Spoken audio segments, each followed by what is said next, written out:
एक रात जब सभी लोग गहरी नींद में सो रहे थे, तभी अचानक एक बिल्डिंग की चौथी मंजिल पर तेज धमाका होता है और वहां पर चीख पुकार मच जाती है।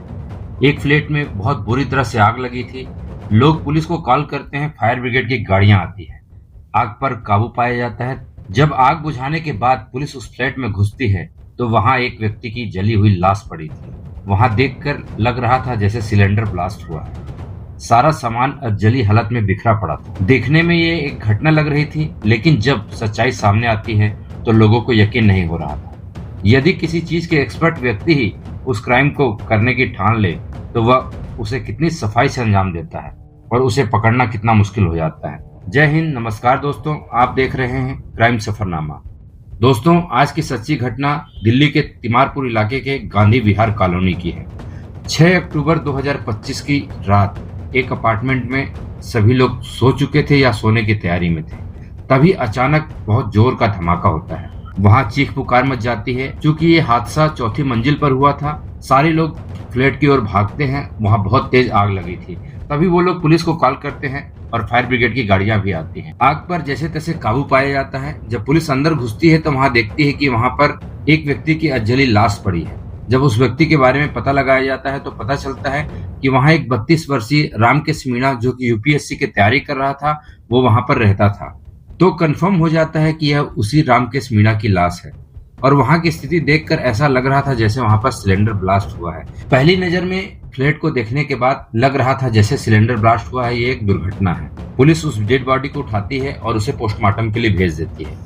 क्योंकि पुलिस का काम है जांच करना, चीजों की तफ्तीश करना, पुलिस वहीं नहीं रुकती है। क्योंकि ये घटना 6 अक्टूबर 2025 के रात की थी, पुलिस 5 अक्टूबर और 6 अक्टूबर तक की सीसीटीवी कैमरे को खंगालती है। पुलिस जब 6 अक्टूबर की रात सीसीटीवी कैमरे को खंगालती है, तो 6 अक्टूबर उस घटना से जस्ट 40 मिनट पहले 2 लड़के और एक लड़की, जिन्होंने मुंह पर मास्क लगाया हुआ था, उस फ्लैट में दाखिल होते हुए दिखते हैं। जब पुलिस उन तीनों लोगों को उस फ्लैट में दाखिल होते हुए उस सीसीटीवी कैमरे में देखती है, तो पुलिस की शक की सुई उन तीनों के ऊपर भी जाती है। क्योंकि वहां पर सिलेंडर ब्लास्ट हुआ था, वहां फॉरेंसिक टीमें भी आती हैं। फॉरेंसिक टीमें वहां की जांच करती हैं। तो पुलिस की ये जो सीसीटीवी कैमरे वाला कॉन्सेप्ट था, वह एक बुलबुले की तरह साबित होता है। फॉरेंसिक टीम की जांच के बाद पुलिस को पता चलता है कि दरवाजा की कुंडी अंदर से बंद थी।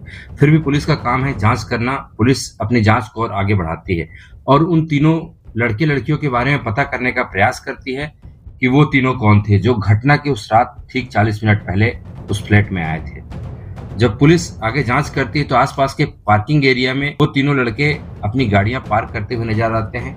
वहां से सीसीटीवी कैमरे की मदद से पुलिस उन गाड़ियों के नंबर निकालती है और जब पुलिस को वो नंबर मिल जाते हैं, उन नंबरों के सहारे वो पता करती है। नंबर के आधार पर पुलिस को पता चलता है कि उसमें से एक लड़की अंकिता चौहान और 2 लड़के सुमित कश्यप और संदीप थे, जो उस रात उस फ्लैट में आए थे।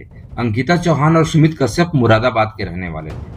जब पुलिस उनके घर पर मुरादाबाद पहुंचती है तो वो अपने घर पर नहीं मिलते हैं। उनके मोबाइल भी उस दिन के बाद स्विच ऑफ थे। पुलिस उनके मोबाइल के सीडीआर निकालती है, कॉल डिटेल्स निकालती है। उससे पता चलता है कि उस रात उनके मोबाइल का लोकेशन उसी फ्लैट के आसपास था। पुलिस को कंफर्म हो जाता है कि ये तीनों ही उस फ्लैट में उस रात आए थे। पुलिस लगातार उन तीनों की तलाश करती है और पुलिस की तलाश जल्द ही खत्म हो जाती है। एक मुखबिर की सूचना के आधार पर 18 अक्टूबर को पुलिस अंकिता और सुमित को अरेस्ट कर लेती है।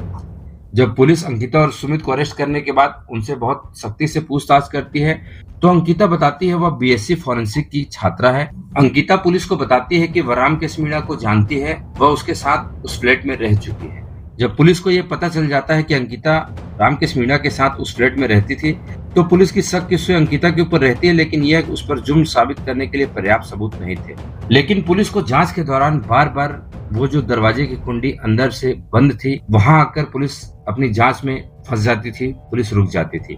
बार बार जब लोहे की ग्रिल की बात आती है तो फिर से फॉरेंसिक एक्सपर्ट वहां पर जाते हैं और उसके वापस दोबारा जांच करते हैं। वह एक आम दरवाजा था, जैसे आम घरों में होता है। लोहे की उसमें ग्रिल लगी हुई थी, जालियां लगी हुई थी। उसके पीछे मच्छर के लिए मॉस्किटो की जाली लगी हुई थी। फॉरेंसिक टीम जब वहां दोबारा जांच करती है तो पाती है कि वो मॉस्किटो की जो जाली लगी हुई थी वहां से हटाई हुई थी और ऐसा लग रहा था मानो उसे काट कर साइड किया गया हो, बाद में दोबारा उसे ढकने का प्रयास किया गया है। पुलिस उन तीनों आरोपियों को लेकर घटनास्थल पर जाती है और सबसे पहले सुमित कश्यप और संदीप को उस दरवाजे से हाथ डाल के कुंडी बंद करने के लिए कहती है। जब सुमित और संदीप हाथ को वहां से घुसाने का प्रयास करते हैं तो उनका हाथ दूसरी ओर नहीं जाता है। लेकिन जब पुलिस अंकिता चौहान को उस दरवाजे में हाथ घुसाने के लिए कहती है तो अंकिता का हाथ आसानी से अंदर की ओर चला जाता है और वो कुंडी को बंद कर लेती है। जैसे ही अंकिता का हाथ दरवाजे की दूसरी साइड चला जाता है और वो कुंडी को बंद कर लेती है, पुलिस का शक कंफर्म हो जाता है और पुलिस अंकिता और सुमित से सख्ती से पूछताछ करती है। जैसे पुलिस उनके ऊपर सख्ती बरतती है, अंकिता और सुमित टूट जाते हैं और फिर अंकिता पूरी कहानी बताती है। अंकिता कहती है कि जब वह मुरादाबाद में रहती थी, उसका बॉयफ्रेंड सुमित कश्यप के साथ उसका ब्रेकअप हो गया। वह दिल्ली चली आती है। 2025 से वह फॉरेंसिक की स्टूडेंट है। अंकिता दिल्ली आती है तो उसकी मुलाकात रामकेश मीणा से होती है और उसे पता चलता है कि रामकेश यहाँ पर रहकर यूपीएससी की तैयारी करता है। अंकिता की भी दोस्ती रामकेश मीणा से हो जाती है। फिर वह उसके साथ ही लिव इन रिलेशनशिप में उसके ही फ्लैट में रहने लगती है। जब कुछ दिन अंकिता रामकेश मीणा के साथ उसके फ्लैट में रहती है, उसी दौरान रामकेश मीणा उसके कुछ आपत्तिजनक फोटो अपने मोबाइल में रिकॉर्ड कर लेता है। कुछ दिन बाद अंकिता को यह बात पता चलती है कि रामकेश के पास उसकी कुछ आपत्तिजनक फोटो है। वह उसे बार बार डिलीट करने के लिए कहती है।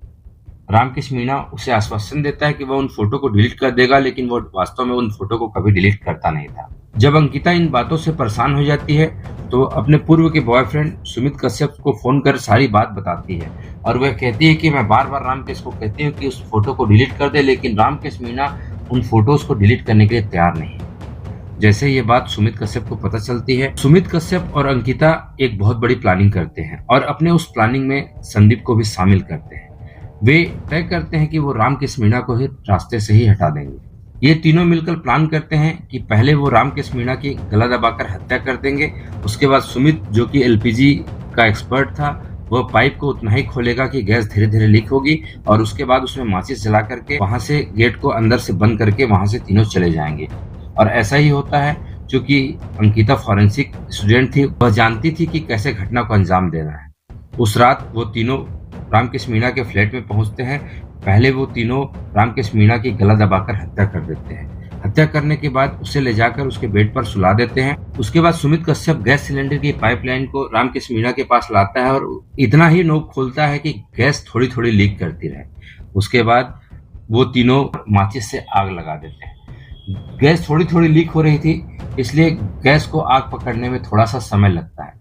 वो तीनों जाली पहले ही काट चुके थे, उसको साइड कर चुके थे। तीनों घर से बाहर निकलते हैं और बाहर से अंकिता अपना हाथ अंदर करके कुंडी को अंदर से बंद कर देती है। क्योंकि अंकिता भी एक फॉरेंसिक एक्सपर्ट थी, उसको पता था कि यदि दरवाजे की कुंडी अंदर से बंद रहेगी तो जांच वहीं आकर रुक जाएगी, किसी को हम पर शक नहीं होगा। सबको ये लगेगा कि अंदर से रामकेश मीणा दरवाजा बंद करके अंदर सो रहा था, उसी दौरान सिलेंडर ब्लास्ट हुआ और वहां पर आग लग गई। लेकिन दोस्तों, जुर्म तो जुर्म है, लाख छुपाने की कोशिश करो, एक न एक दिन वह बाहर आ ही जाता है, सबके सामने आ ही जाता है, जैसा कि इस स्टोरी में हुआ। तीनों ने मिलकर इस घटना को बहुत सफाई से अंजाम दिया और सारे सबूत मिटाने के सारे प्रयास किए। लेकिन उन तीनों ने मिलकर कितनी भी सफाई से इस घटना को अंजाम दिया, लेकिन इस घटना को वो छिपा नहीं पाए। दोस्तों, इस घटना को आपको बताने का उद्देश्य किसी को परेशान करना या तकलीफ पहुंचाना नहीं है, बल्कि आपको सचेत और जागरूक करना है। आप जहां भी रहें, सुरक्षित रहें और अपने परिवार का ख्याल रखें। इस घटना के बारे में आप क्या सोचते हैं? कमेंट के माध्यम से अपनी राय जरूर दें। दोस्तों, कल फिर मिलते हैं एक और नई सच्ची घटना के साथ। तब तक के लिए जय हिंद, जय भारत।